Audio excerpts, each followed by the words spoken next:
Jameson Williams led the Lions in receiving yards last night. Is he someone that we can trust in our starting lineups moving forward? We'll discuss that and more on this episode of the Locked On Dynasty Football Podcast.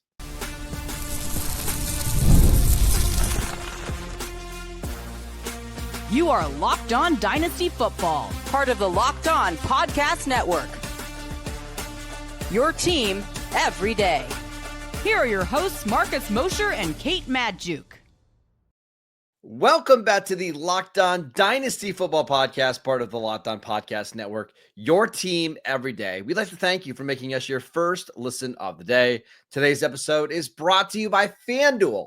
You can start the season with a big return on FanDuel. New customers can place a $5 bet and you'll get started with $150 in bonus bets if you win your first $5 bet. Just visit FanDuel.com to get started. Welcome back. I am your host, Marcus Mosher. You can follow me on Twitter at Marcus_Mosher. Joining me today, as always, is Kate Madjuk. You can follow her on Twitter at Kate Madjuk. On today's show, we are breaking down the fantastic Thursday night football game between the Packers and the Lions. And let's start with the Lions, who did get a 34-31 win over Green Bay. The Lions are actually kind of boring from a fantasy perspective, Kate. Like, if you have Gibbs, Amon-Ra St. Brown, Laporta, David Montgomery, like you're just starting all those guys, and they're like their values aren't up for debate too much, except for David Montgomery, who you've been pleading is been undervalued for months now. I want to talk about Jameson Williams, though, who led the team in receiving yards in this game, 80 receiving yards, actually led them in targets as well with 8. Is Jameson Williams somebody that you are becoming more comfortable starting week in and week out? Here's the thing. I think it's really hard to feel comfortable with any of the Lions just based on the way that they want to play football, which is with the 1-2 punch of David Montgomery, Jahmyr Gibbs. It's kind of hard to envision any of these pass catchers as like a consistent asset, right? Like the way the offense has been structured, generally speaking, it's been kind of that low passing volume, high efficiency. We did get 41 pass attempts from Jared Goff last night, but that has not been consistent. It's challenging, I think, to project volume for this offense in any given week, which has me shying away from, the Sam Laporta, from the Jameson Williams, because the target share, it's so widespread. They have so many weapons. We're seeing Tim Patrick increase his workload with the offense. Like, it feels like such a revolving door that I don't feel like he's a guy that I'm outwardly targeting right now. I think I am. And it's because you're starting to see more of these weeks that have become, let's just say, startable weeks. He's played 12 games this year. He served a suspension, a 2-game suspension in the middle of part of the year.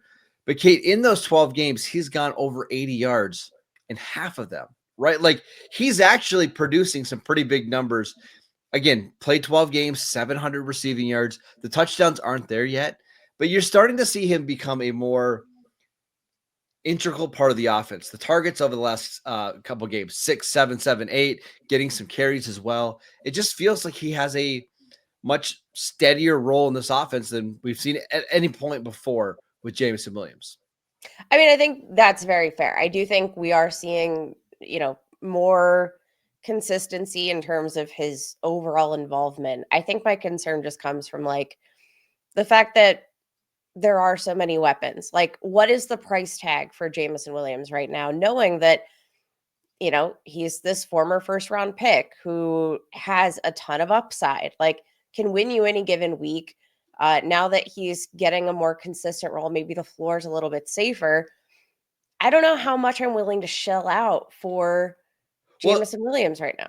I actually disagree about the upside. I don't think the upside is all that high because you're playing in an offense with Jahmyr Gibbs and David Montgomery and Amon-Ra St. Brown. Like, he's just never going to be one of these receivers that gets 140 targets in a season, right? So he's not going to get 140 targets, but this is a very efficient offense that, like, yes, Jameson Williams, and I guess like not as much now. Like it used to be he was just the big play guy. Yeah. Now he's being more consistent, but like there's no doubt that I mean, you put the ball in his hands and he can house it pretty easily.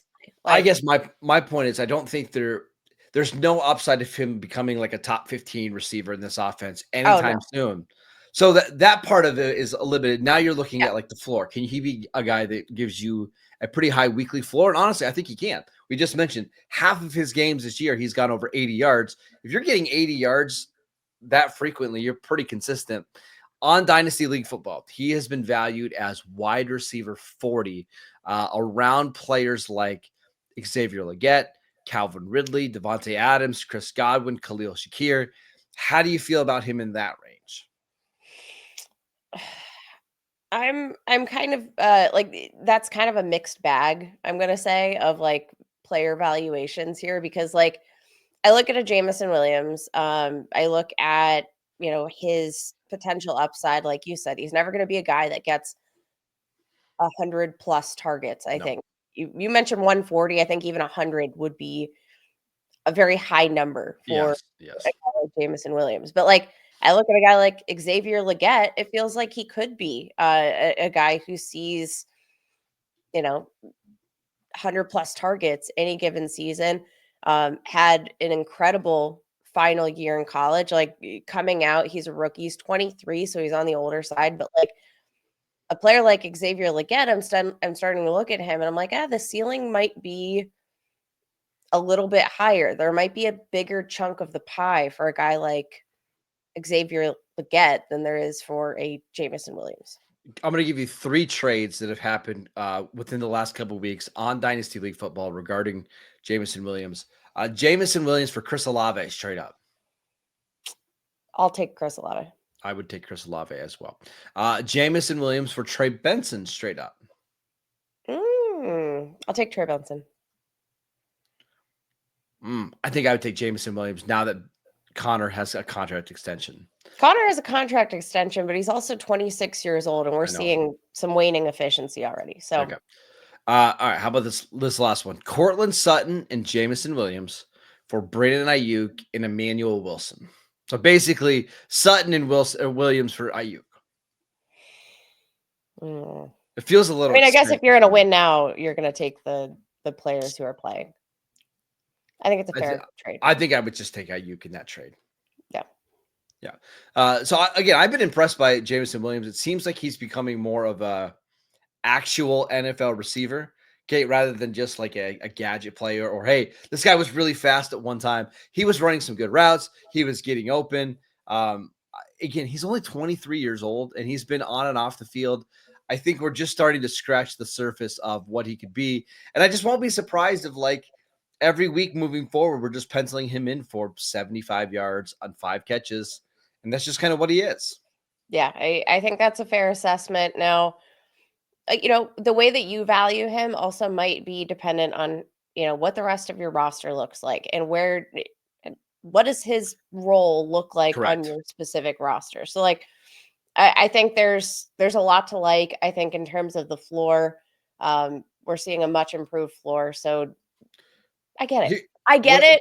I'm still I feel like I'm treading on murky waters a little bit. I think ideally you want to have him as a player that you can have in your flex depending on who the Lions play that week. And what I mean by that is you look at the point total from FanDuel and say, okay, hey, this is a game where the Lions might be in a shootout.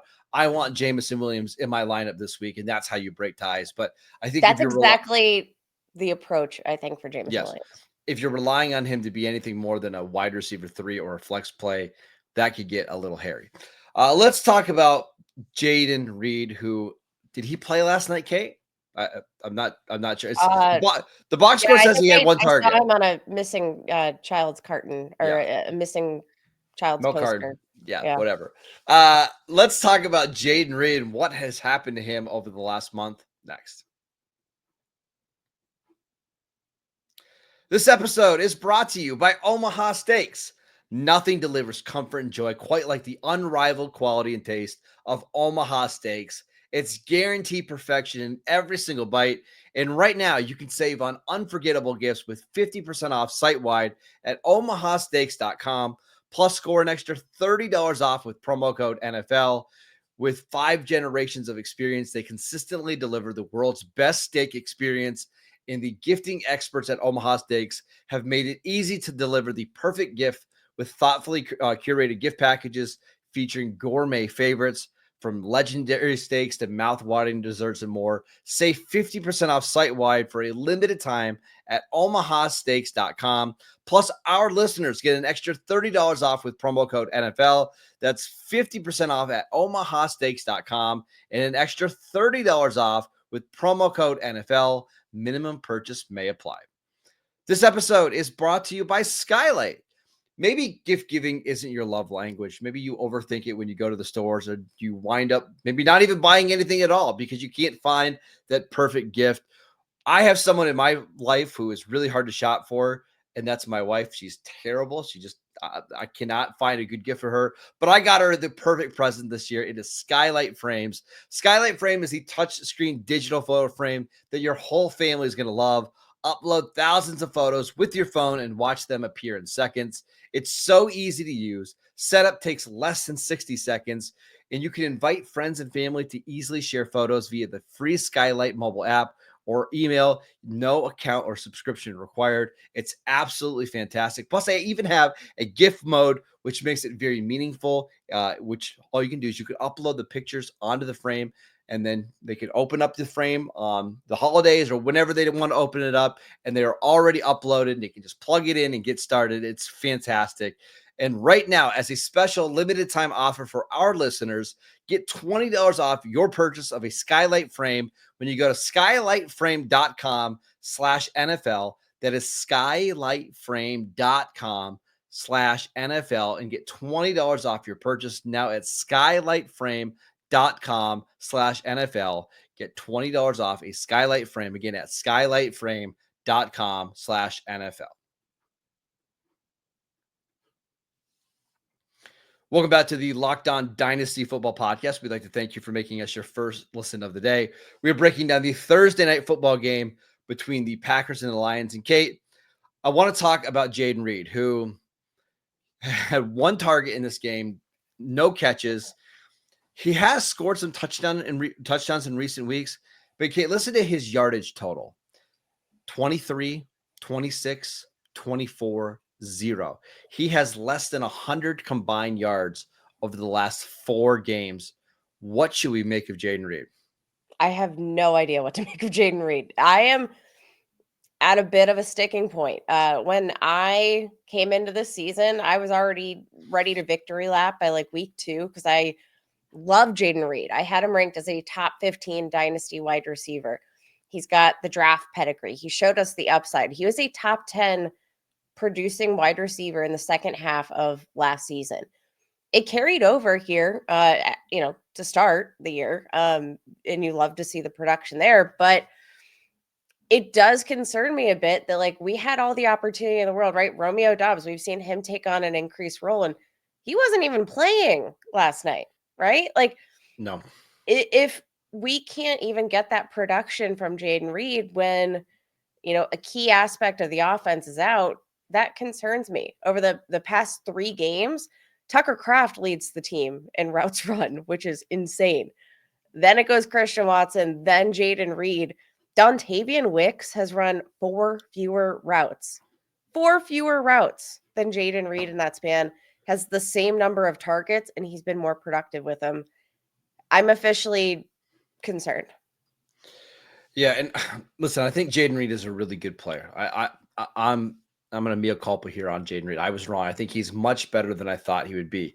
I do wonder, and this is the case I think I made earlier this offseason, was I think he's more, gimmick's the wrong word, but I think you have to manufacture touches for him maybe a little bit more than you have to do with Dontavian Wicks or Christian Watson. And there's just some games this year where if the manufactured touches aren't working, he's just not all that involved in the offense. So I still really like Jayden Reed. But with the Packers having so many young receivers, it does feel like it can be really hit or miss just depending on the week. And it's so hard to predict which weeks that Jayden Reed's going to pop off, because you would think this would be a perfect opportunity, right? Like no Romeo Doubs. Dontavian Wicks has not been all that efficient the last couple of weeks. Christian Watson has dropped a ton of passes, and yet nothing. Yeah, I mean, you look at the target share and the way that they're being distributed right now. 4 different players have 10 plus targets: Tucker Kraft, Dontavian Wicks, Christian Watson, and Jayden Reed over the past 3 games.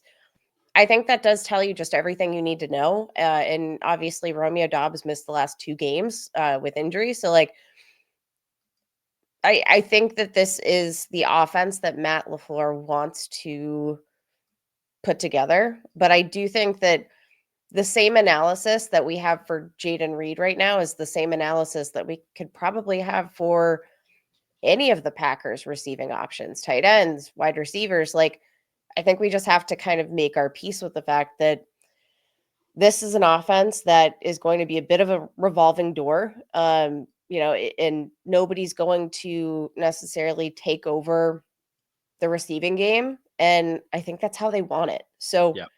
when Well, you're adjusting your expectations, I think you need to look at all of these guys as flex plays with like top 10 upside any given week.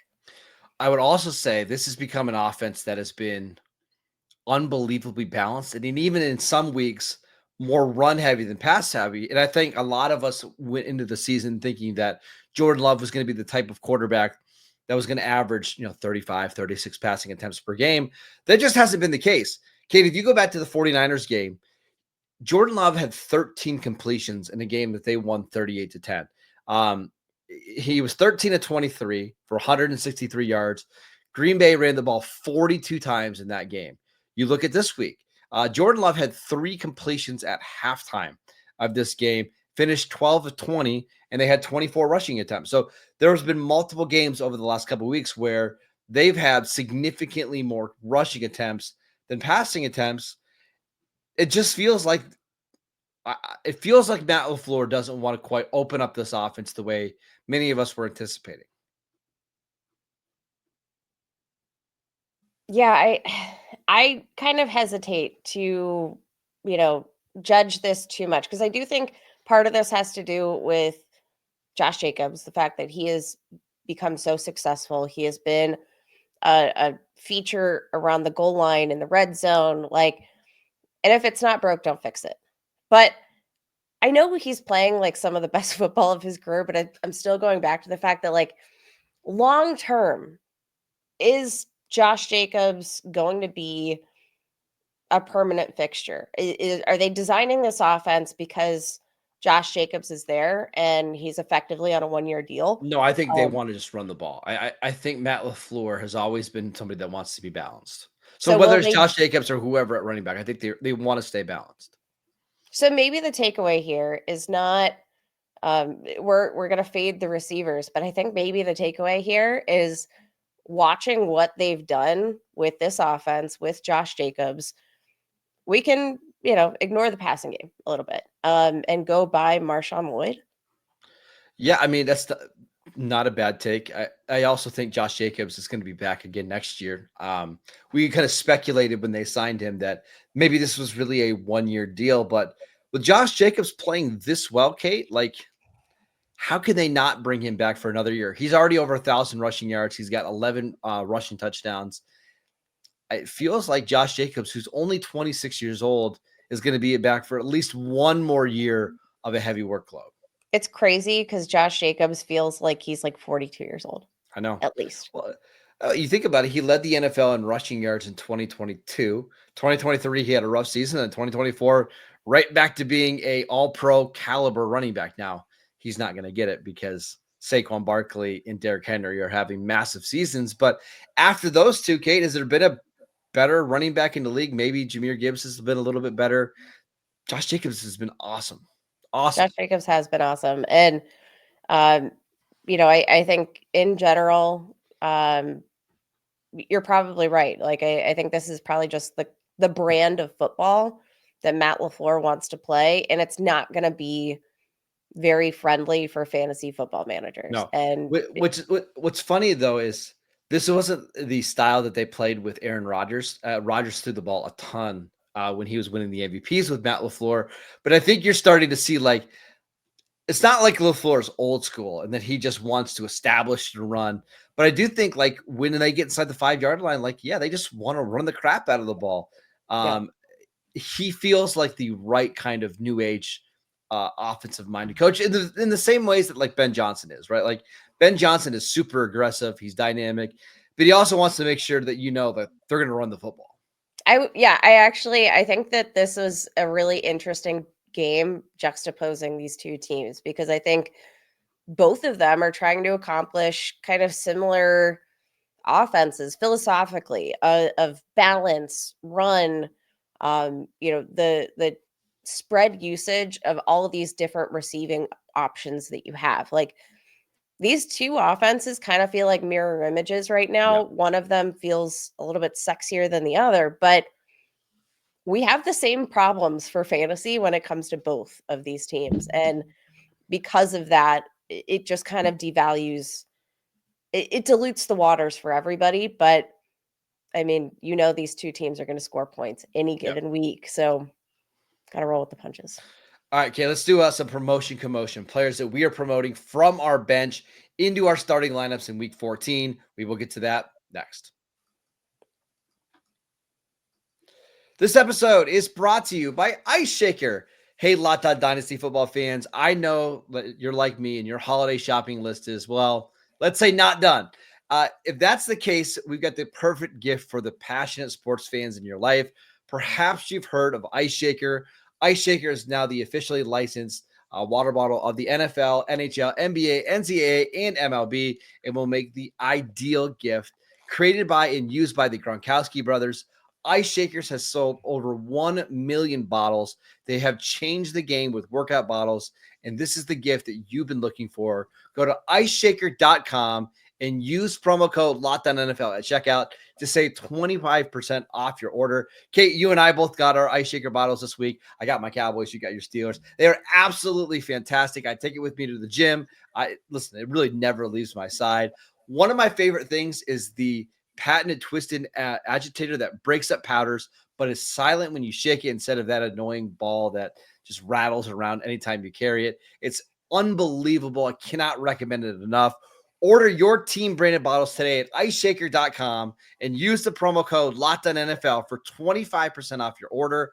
IceShakers, show your support for your teams with the best branded workout bottles on the market.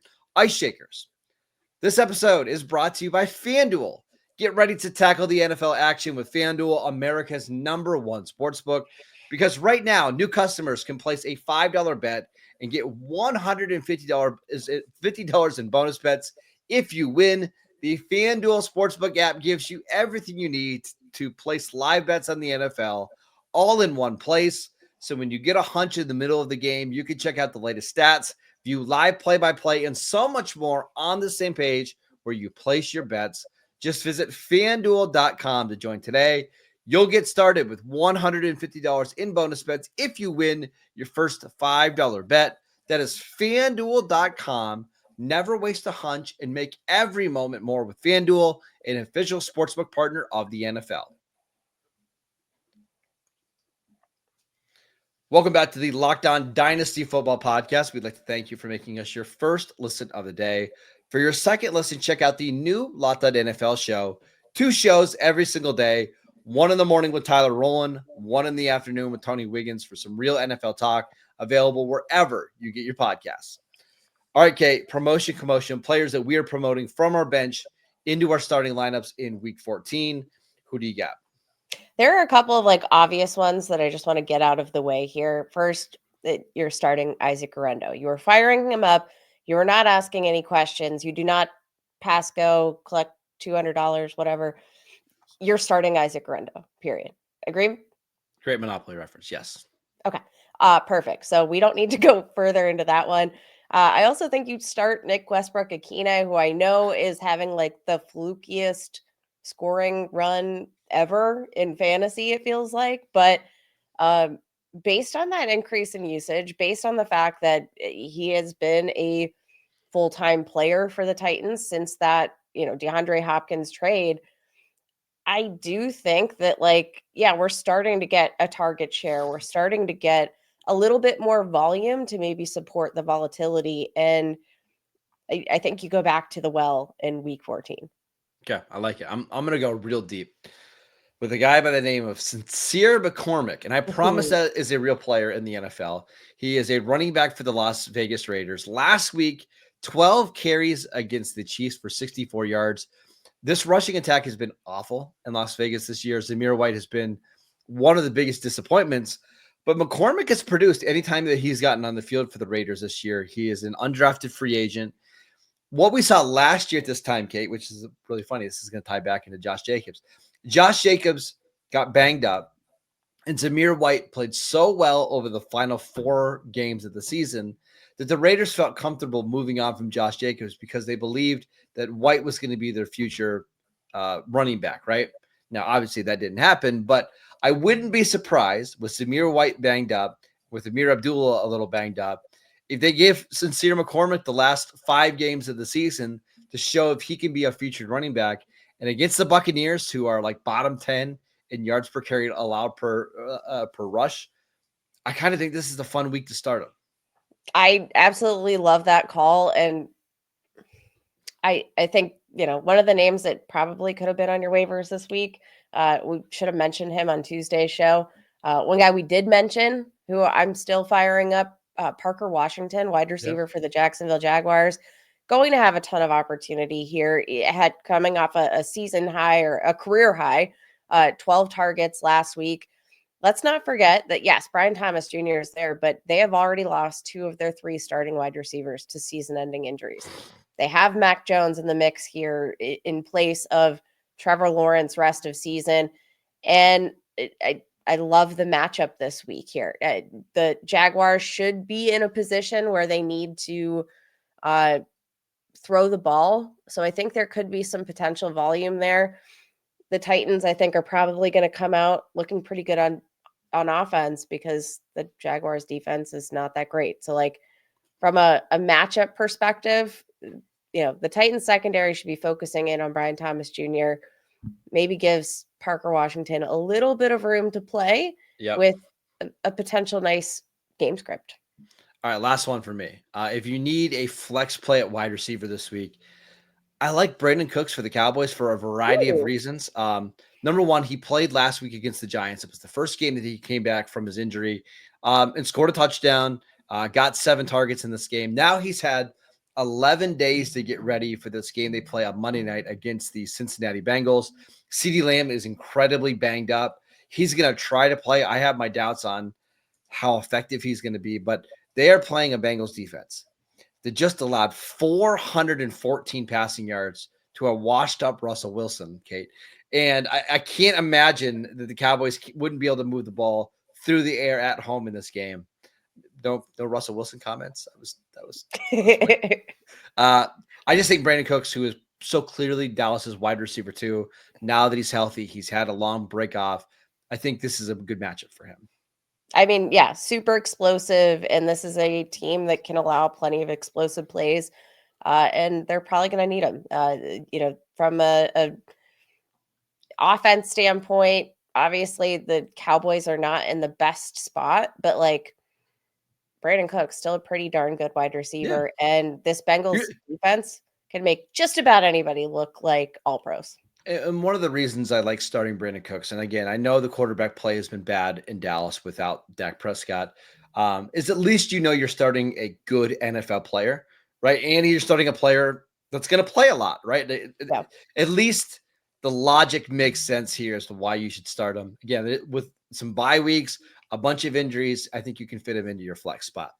That is it for today's show. We want to thank you for making Locked On Dynasty Football your first listen every single day. Check out the channel on YouTube.